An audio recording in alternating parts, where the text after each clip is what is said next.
प्यारे दोस्तों, आपका सिक्का शॉर्ट एंड टाइपिंग में स्वागत है। यदि आप चैनल पर नए हैं तो चैनल को सब्सक्राइब करें। स्किल टेस्ट देने वाले विद्यार्थियों को सलाह दी जाती है कि वह चैनल पर दी जा रही प्रत्येक डिक्टेशन को बार बार लिखें और ट्रांसक्राइब करें। डिक्टेशन 5 सेकंड बाद स्टार्ट हो जाएगी। Start. On behalf of the government and the people of India, I extend a most cordial welcome to all of you. We appreciate the spirit in which you have accepted our invitation. For, in spite of the difficulties imposed by distance and by preoccupations in your own countries, you have responded to our call. I also wish to place on record my thanks to UNESCO for having acceded to our request to hold its first Asian seminar in our country and extending to us assistance and cooperation in all possible ways.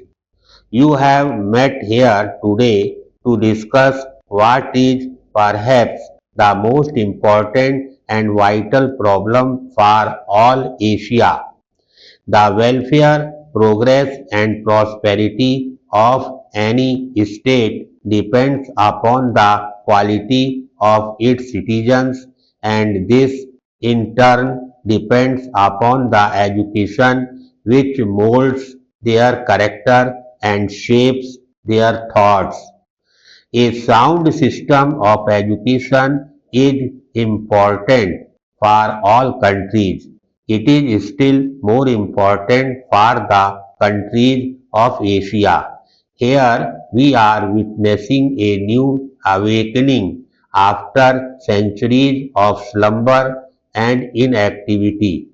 The past glorious traditions of the Asian countries demand that this new awakening must bring to the world a new message, even as our ancient civilizations sent forth to the farthest corners of the globe.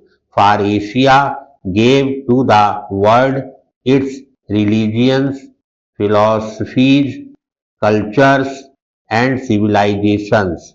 Paragraph.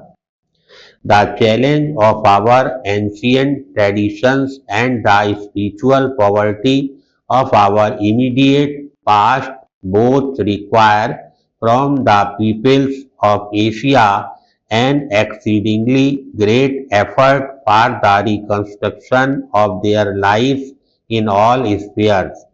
This involves a basic reconstruction of our modes of education, for without such education we cannot fulfill our hopes. Ours is essentially a democratic age, and the spirit of equality, fraternity, and liberty is sweeping over all the peoples of the world. The Asian countries must reconstruct their polity and their society in conformity with this spirit. It is universally recognized today that education of the future citizens is one of the prime duties of the state. On such education depends our prosperity and welfare. Of even greater urgency is the problem of educating the adult population. They determine the present, which in its turn will shape our future destiny. Education of the future generations can only be planned if the present generation recognizes the importance of such education. Material prosperity or spiritual welfare cannot be achieved unless the citizen of today accepts the challenge. Thank you.